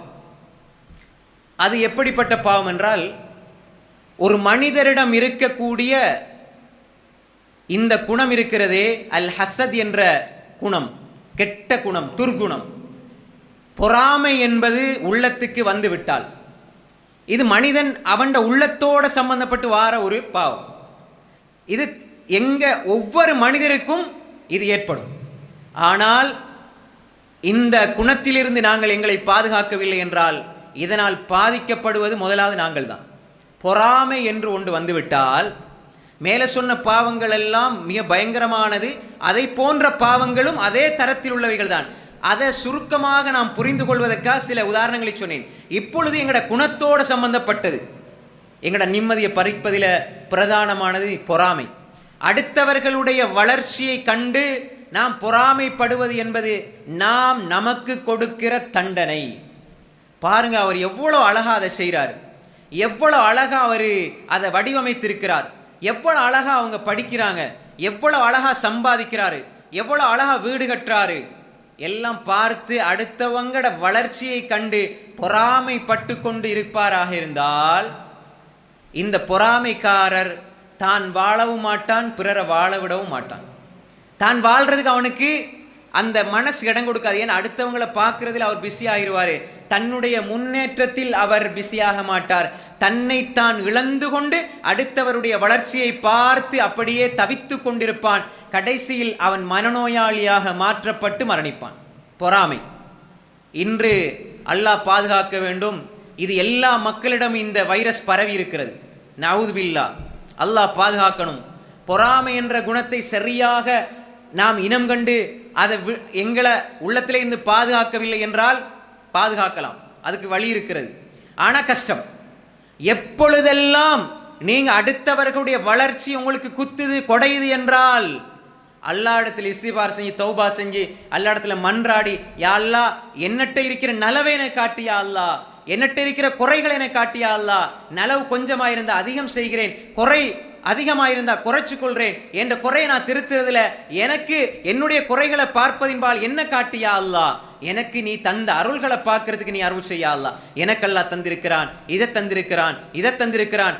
எப்பொழுதும் நீங்கள் தீனுடைய விஷயத்துல ஒரு ஆள் மேல போறாரா, உங்களுக்கு மேல போறாரா, அவரை பாருங்க, அவரை போல வரணும்னு ஆசை வைங்க. துனியாட விஷயத்துல உங்களுக்கு கீழே ஒருவர் இருக்கிறார், அதை பாருங்க, அவருக்கு துவா செய்யுங்க. பெரிய ஒரு ஆளை பார்த்தா இந்த மனிதர் எனக்கு முன்னால பிறந்திருப்பார், எவ்வளவு நன்மை செய்திருப்பார், அவரை போல நானும் நன்மை செய்யணும். நீங்க ஒரு சின்ன பிள்ளைய பார்த்தா இவன் எனக்கு பிறகு எனக்கு பின்னாடி பிறந்த பிள்ளை, இவன் கொஞ்சம் போல பாவம் செஞ்சிருப்பான், நான் எவ்வளவு பாவம் செஞ்சிருப்பேன் என்று நீங்க அப்படி பார்த்தீர்கள் என்றால் நிம்மதி அடைந்து கொள்ளலாம். பார்ப்பதிலெல்லாம் எதிர்மறையாக பார்த்தால் எப்படி நிம்மதி வரும்? உங்களிடத்துல இருக்கிற குறைய பார்த்து பார்த்து அதுல பிஸி ஆகுங்க. என்னிடத்துல அல்லாஹ்க்கு நன்றி செலுத்துற மனப்பக்குவம் இல்லையா, யா அல்லாஹ் நன்றி செலுத்துகிறேன், யா அல்லாஹ் கொடுத்ததை நான் திருப்தி அடையாமல் இருக்கிறேனா, திருப்தி அடைகிறேன் யா அல்லாஹ் என்று நீங்க உங்களை பாருங்க. அல்லாஹ் உங்களுக்கு தந்த அருளை பாருங்க. அல்லாஹ்வின் பக்கம் போங்க, தௌபா செய்யுங்க, இஸ்திஃபார் செய்யுங்க, இபாதத்துல கவனம் செலுத்துங்க. எப்பொழுதும் அடுத்த மனிதனுடைய வளர்ச்சியை பார்த்து நீங்க பொறாமைத்தி அழிஞ்சு போகணும், அவன் நல்லா இருக்க கூடாது என்று நீங்க நினைச்சீங்கண்டா முதலாவது நல்லா இருக்காம அழிஞ்சு போறது நீங்க தான். அது நான் தான். நான் அந்த குணத்துல இருந்தா, நீங்க அந்த குணத்துல இருந்தா, நவுது பில்லா, அல்லாஹ் பாதுகாக்க வேண்டும். இன்று இபாதத் செய்கிற மனிதர்கள், ஒரு பாவியிடத்தில் இந்த குணம் இருந்தால் ஒருவேளை ஏற்றுக்கொள்ளலாம். ஏன்னா அவன் பாவி, இபாதத் செய்கிறான், முன்சஃப்ல தொழுறாரு, அவரிடத்துல பக்கத்து வீட்டுக்கார்ட்ட போய் கேட்டா தெரியும் அவர் எப்படிப்பட்ட பொறாமைக்காரன். எப்ப பார்த்தாலும் 5 நேரம் தொழுவாரு, இபாதத் செய்வாரு, ஆனா எப்பயும் அவருடைய கண் பார்வை அடுத்தவருடைய வளர்ச்சியில, அடுத்தவன் எப்படா கீழே விழுவான் நாசமா போவான்னு தான் இருப்பார். என்ன பிரயோசனம் இருக்கிறது? கல்புன் சலீம் இல்லண்டா எப்படி சொர்க்கம் போகலாம்? இப்ராஹிம் அலைஹிஸ்ஸலாம் கேட்டாங்க, யா அல்லாஹ் அந்த சலீமான உள்ளத்தாயா அல்லாஹ், பொருளாதாரமோ பிள்ளைகளோ பலனளிக்காது, இந்த உலகத்துல கோடி சம்பாதிச்சா என்ன, ஏக்கர் லட்சக்கணக்கில் எடுத்து போட்டா என்ன, ஒரு பிரயோசனம் இல்ல. சலீமான உள்ளத்தை பெற இல்லைண்டால் அடுத்தவண்ட வளர்ச்சி பொறாம. இன்று மூமீன்களிடத்துல தொழுகிற அதே பிரச்சனை.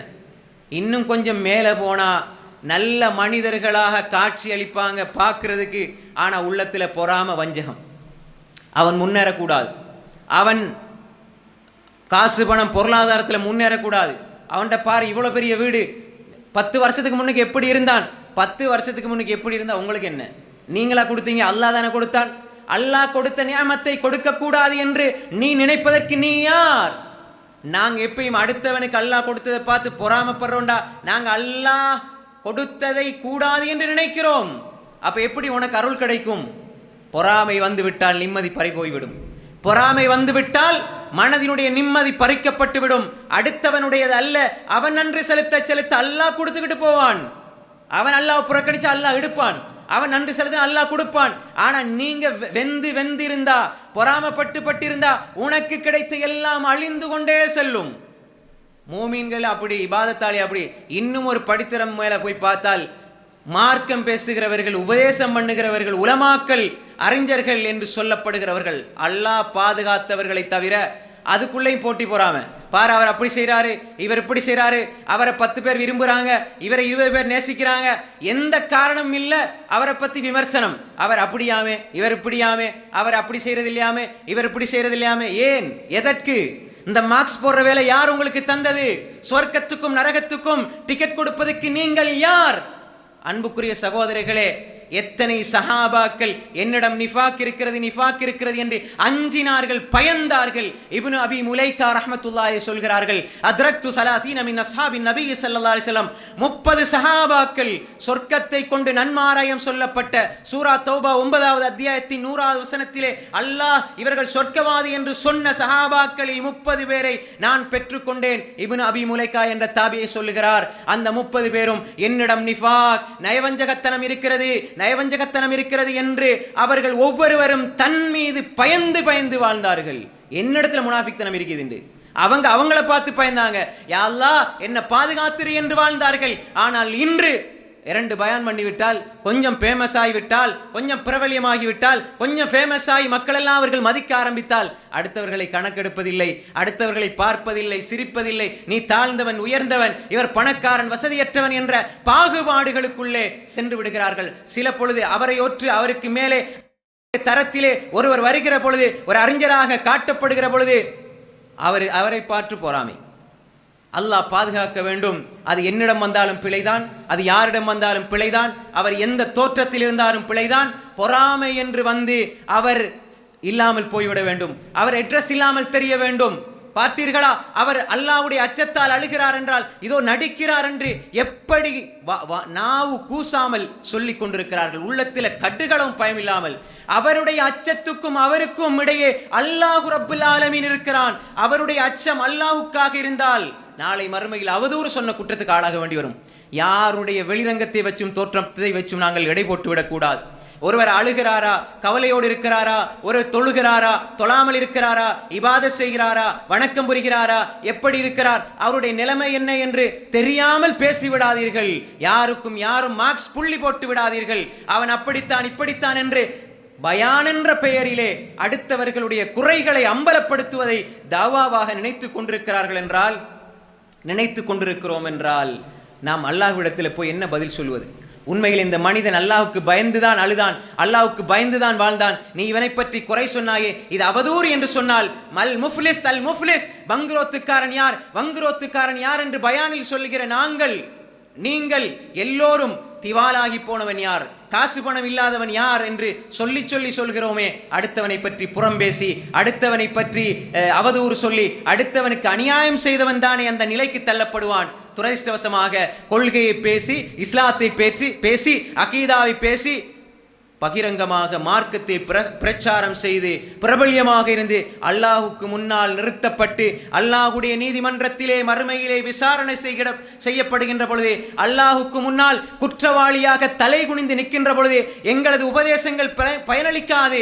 அந்த நேரத்தில் எங்களுடைய சலீமான இதயம் மட்டும்தான் பயனளிக்கும்.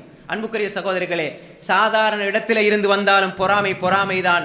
உயர்ந்த இடத்தில கல்வி கூடின இடத்திலே இருந்து வந்தாலும் பொறாமைதான். இந்த பொறாமை என்ற குணம் உங்களை அழித்துவிடும் சகோதரர்களே, உங்கள் நிம்மதியை சீர்குலைத்துவிடும். ஒரு பெண்ணை பார்த்து பொறாமைப்படுவது, அவருடைய கணவன், அவனுடைய பிள்ளைகள், அவருடைய வளர்ச்சி, அவருடைய கல்வி, அவருடைய செல்வாக்கு, அவருடைய அந்தஸ்து, அவருடைய தொழுகை, அவருடைய குலம், அவருடைய குடும்பம், இதையெல்லாம் வைத்து பொறாமைப்படுவது கூடாது. அது உங்கள் வளர்ச்சியை இல்லாமலாக்கிவிடும், உங்களை அழித்துவிடும். அதே மாதிரி தான் அன்புக்குரிய சகோதரர்களே, வீணான சந்தேகம், ஒருவரை பார்த்து வீணாக சந்தேகிப்பது, அவர் அதுக்குத்தான் இப்படி செய்தார், இதற்குத்தான் இப்படி செய்தார், இது உங்கள் நிம்மதியை சீர்குலைத்து விடும். அதே போன்று தான் தற்பெருமை, என்னால் முடியும், என்னால் மட்டும்தான் இதை செய்ய தெரியும், நான் தான் இதை செய்வேன், என்னை விட்டா வேற யாரும் இல்லை என்ற அந்த தற்பெருமை, அதுதான் இபிலிசுக்கு ஏற்பட்டது. கியாமத்து நாள் வரை சபிக்கப்பட்டான். இந்த தற்பெருமை வந்துவிடக்கூடாது, இது உங்களை அழித்துவிடும். அதே போன்று முகஸ்துதி வந்துவிடக்கூடாது. நாம் சென்ற தலைப்பிலே பார்த்தோம் உள தூய்மையை பற்றி. அதற்கு நேர்முரணாக வருகிற முகஸ்துதி, மனிதர்களுக்கு காட்டுவதற்காக, மனிதர்கள் பாராட்ட வேண்டும் என்பதற்காக, மனிதர்களுடைய திருப்திக்காக இயங்குகிற முகஸ்துதி வந்துவிட்டால் உங்கள் நிம்மதி இழந்துவிடும், உங்கள் மனதினுடைய நிம்மதி பறிபோய்விடும். அதே போன்றுதான் அன்புக்குரிய சகோதரர்களே, இப்படி கெட்ட குணங்கள் வீணாக நீங்கள் கோபப்படுவது என்பதும் உங்கள் மன நிம்மதியை பறித்துவிடும். இப்படி எந்த குணங்கள் எல்லாம் உள நோய்கள் என்று இஸ்லாமிய அறிஞர்களால் அடையாளப்படுத்தப்படுகிறதோ அந்த நோய்கள் எல்லாம் உங்கள் நிம்மதியை சீர்குலைத்து விடும். இதெல்லாம் மிகப்பெரிய பாவங்கள். அதே போன்றுதான் அன்புக்குரிய சகோதரிகளே, பாவங்களில் மன நிம்மதியை சீர்குலைத்து விடுகிற மிக பயங்கரமான பாவம் இன்று சமூகத்தில் ஊடுருவி போயிருக்கிற பாவம். இதை நீங்கள் சரியாக புரிந்து கொள்ள வேண்டும். நிம்மதி பெருமை என்ற பெயரிலே ஊடுருவி இருக்கிறது. இது சரியாக புரிந்து கொள்ளப்படவில்லை என்றால் இந்த பாவம் உங்கள் நிம்மதியை சீர்குலைத்து கொண்டே இருக்கும், உங்கள் மன நிம்மதியை சீர்குலைத்து கொண்டிருக்கும். அது என்ன பாவம் தெரியுமா? பாவங்களை பகிரங்கப்படுத்துகின்ற பாவம். நல்லா புரிஞ்சு கொள்ளுங்க. கடைசியாக இது இன்று சிறியவர்கள் முதல் பெரியவர்கள் வரை அப்படியே பரவி போயிருக்கிற ஒரு நோய்தான் பாவங்களை எல்லாம் பகிரங்கப்படுத்துவது. அல்லாஹ்வுடைய தூதர் ஸல்லல்லாஹு அலைஹி வஸல்லம் சொன்னார்கள், குல்லு உம்மதி முஆஃபன் இல்லல் முஜாஹிரீன். குல்லு உம்மதி முஆஃபன், என்னுடைய உம்மத்தில் எல்லாம் மன்னிக்கப்படுவார்கள், என்ற உம்மத்தில் எல்லாம் மன்னிக்கப்படுவார்கள், ஆனால் பாவங்களை பகிரங்கப்படுத்துவர்களை தவிர. குல்லு உம்மதி முஆஃபன் இல்லல் முஜாஹிரூன், இல்லல் முஜாஹிரீன், பாவங்களை பகிரங்கப்படுத்துவர்களை தவிர என்று அல்லாஹ்வுடைய தூதர் ஸல்லல்லாஹு அலைஹி வஸல்லம் சொன்னார்கள். என்ற உம்மத்தில் எல்லாருக்கும் மன்னிப்பு இருக்கிறது, ஆனால் இவர்களை தவிர பாவங்களை செய்த பாவங்களை பகிரங்கப்படுத்துவர்கள் என்று அல்லாஹ்வுடைய தூதர் ஸல்லல்லாஹு அலைஹி வஸல்லம் சொன்னார்கள். இன்று பாருங்கள், பாவங்கள் பகிரங்கப்படுத்தப்படுகிறது. எப்படி இன்று ஒரு மனிதன் யூதர்களை, யகூதிகளை, நசாராக்களை பின்பற்றுவது பாவம், யகூதிகளை நசாராக்களை பின்பற்றுவது பாவம். மன் தஷப்பஹ பிகௌமின் ஃபஹுவ மின்ஹும், யார் ஒரு சமூகத்தை பின்பற்றுகிறார்களோ, ஒப்பாகி வாழ்கிறார்களோ அவர்கள் அவர்களை சார்ந்தவர்கள். யார் யாரை நேசிக்கிறார்களோ அவர்களோடு தான் மறுமையில் எழுப்பாட்டப்படுவார்கள். இன்று சர்வசாதாரணமாக சமூக வலைத்தளங்கள், சோசியல் மீடியாக்கள் வந்திருப்பதனால் இந்த பாவம் அப்படியே எங்களுக்கு மத்தியிலே பரவலாக காணப்படுகிறது, பகிரங்கமாக ஆக்கப்பட்டிருக்கிறது. எப்படி நீங்கள் ஒரு சினிமாவை பார்க்கிறீர்கள், அதை ஷேர் பண்ணி விடுகிறீர்கள், பகிரங்கப்படுத்துகிறீர்கள். நான் இந்த நேரத்தில் இந்த படத்தை பார்த்து கொண்டிருக்கிறேன், தைரியமா சொல்றாங்களா இல்லையா எங்களுடைய இளைஞர்கள், அல்லாஹ் பாதுகாத்தவர்களை தவிர? நான் இந்த நேரத்தில் இந்த படத்தை பார்த்து கொண்டிருக்கிறேன். எப்படி இதை சொல்ல முடியும்?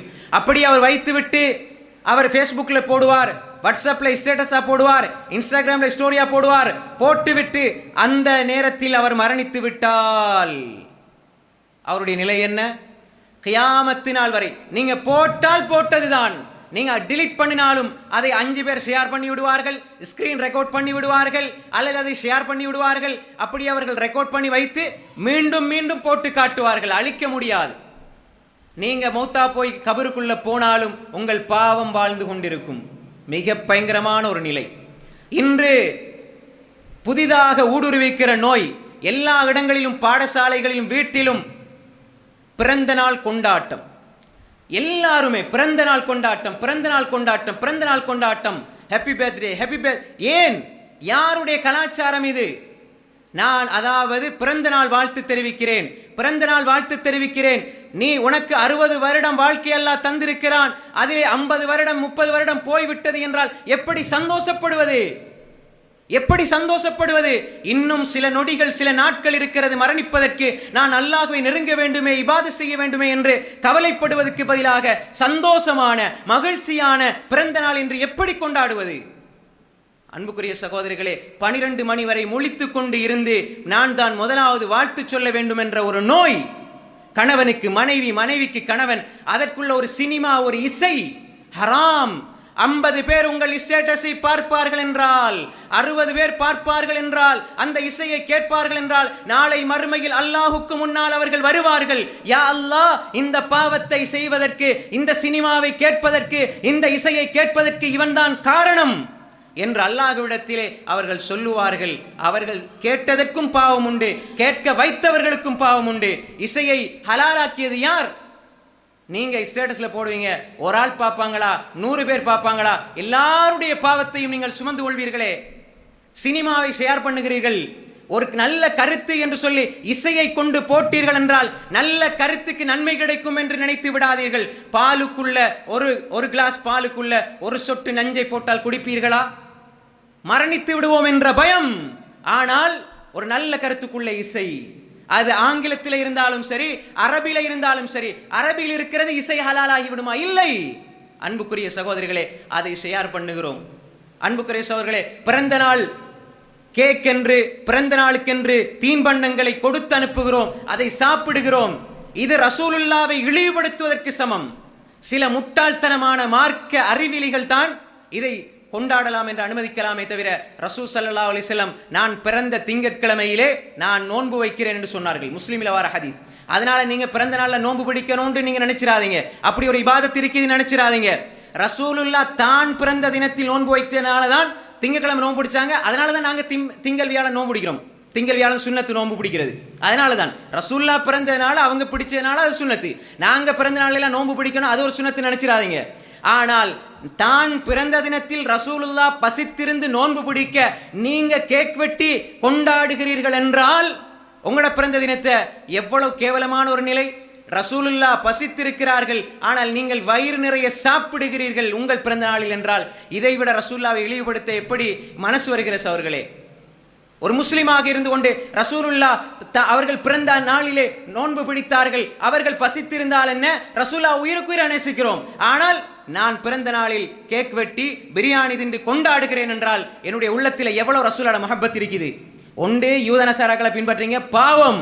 ரெண்டாவது அதை பகிரங்கப்படுத்துறீங்க, பாவம். மூன்றாவது மக்களை தூண்டுறீங்க, பாவம். நான்காவது ரசூலுல்லாஹி ஸல்லல்லாஹு அலைஹி வஸல்லம் அவருடைய வழிகாட்டலை விட்டுட்டு அவர்களுக்கு மாறு செய்றீங்க, பாவம். அஞ்சாவது ரசூலுல்லாஹ் நோன்பு பிடிச்சாங்க என்று சொல்கிற பொழுது நீங்க வயிறு நிறைய சாப்பிடுறீங்க, ரசூலுல்லாஹ் இழிவுபடுத்துறீங்களே, இது ஒரு பாவம். இத்தனை 5-6 பாவங்களை செய்து கொண்டு பேர்த்டே உண்டு. திருமண நினைவு நாள். எப்படி திருமண நினைவு நாள்? யார் கொண்டு வந்தது? எங்கு கொண்டு வந்தது? ஏன் இதை பகிரங்கப்படுத்துகிறீர்கள்? ஏன் இதை செய்கிறீர்கள்? அதற்கென்று தனித்தனியான கிஃப்ட்டுகள், அதை எடுத்து போட்டோ பிடிச்சி விளம்பரப்படுத்துகிறது, ஃபேஸ்புக்கில் இன்ஸ்டாகிராமில் விளம்பரப்படுத்துவது. அதையும் தாண்டி கணவன் மனைவி ஹிஜாபோடு இருந்து கொண்டு ஆடுவது, பாடுவது, டிக்டாக் செய்வதென்று அதன் மூலமாக வருமானத்தை பெற்றுக்கொள்வது எல்லாம் ஹராம். தன்னுடைய முகத்தையும் அலங்காரத்தையும் ஆடம்பரத்தையும் ஆபாசத்தையும் காட்டி சம்பாதிச்சு அதனால் என்ன பிரயோசனம்? அந்த ஹராத்தினால் உடலை வளர்த்தால் எப்படி நிம்மதி கிடைக்கும்? ஒரு பொழுது நிம்மதி கிடைக்காது, நிம்மதி சீர்குலைந்து விடும். எனவே இந்த பாவங்களை பகிரங்கப்படுத்துவது மிகப்பெரிய பாவம். ஒரு பொழுது நீங்க ஸ்டேட்டஸ்ல வச்சுட்டு எதிர்பார்த்துட்டு இருப்பீங்க 4 பேர் உங்களை வாழ்த்தணும் என்று. அந்த வாழ்த்து செய்தி 5 பேர் எதிர்பார்ப்பீங்க, 2 பேர் சொன்னா அந்த 3 பேர் ஏன் சொல்ல நினைச்சு வருந்து கொண்டிருப்பீர்கள். அதுவும் உங்களோட மனசு நிம்மதியை பறிச்சிடும். ஹராத்திலே பாவம், அந்த ஹராத்திலிருந்து ஒரு எதிர்பார்ப்பு, அதுவும் ஒரு பாவம். அன்புக்குரிய சகோதரர்களே, எனவே இப்படி நிம்மதியை சீர்குலைக்கிற பாவங்களில் இருந்து எங்களை விடுபட்டால் தான், எங்களது நஃப்ஸை பாதுகாத்தால் தான் இந்த உலகத்திலும் நிம்மதியாக வாழலாம், மறுமையிலும் நிம்மதியாக வாழலாம். எனவே அன்புக்குரிய சகோதரர்களே, எங்களுடைய உள்ளங்களை பாதிக்கின்ற, எங்களுடைய நிம்மதியை கெடுக்கின்ற பாவங்களை விட்டு எங்களுடைய உள்ளத்தை பாதுகாத்து இப்ராஹிம் அலைஹிஸ்ஸலாம் பிரார்த்தித்த அந்த கல்புன் சலீமை பெற்றுக்கொண்டு அந்த அந்நஃப்சுல் முத்துமைன்னா, சுவர்க்கத்துக்கு சொந்தமான அந்நஃப்சுல் முத்துமைன்னாவை பெற்றுக்கொண்டு இந்த உலகத்திலிருந்து விடைபெறுகிற நல்ல மக்களாக நாங்கள் மாற முயற்சிப்போம். அல்லாஹு தஆலா என்னையும் உங்களையும் அந்த அந்நஃப்சுல் முத்துமைன்னா, அமைதி பெற்ற ஆன்மாவை பெற்ற கல்புன் சலீம், சாந்தமான ஆரோக்கியமான இதயத்தை பெற்ற நல்லடியார்களில் அல்லாஹ் சேர்த்தருள்வானாக. வஆகிரு தஅவானா அனில் ஹம்துலில்லாஹி ரப்பில் ஆலமீன். வஸ்ஸலாமு அலைக்கும் வரஹ்மத்துல்லாஹி வபரகாத்துஹு.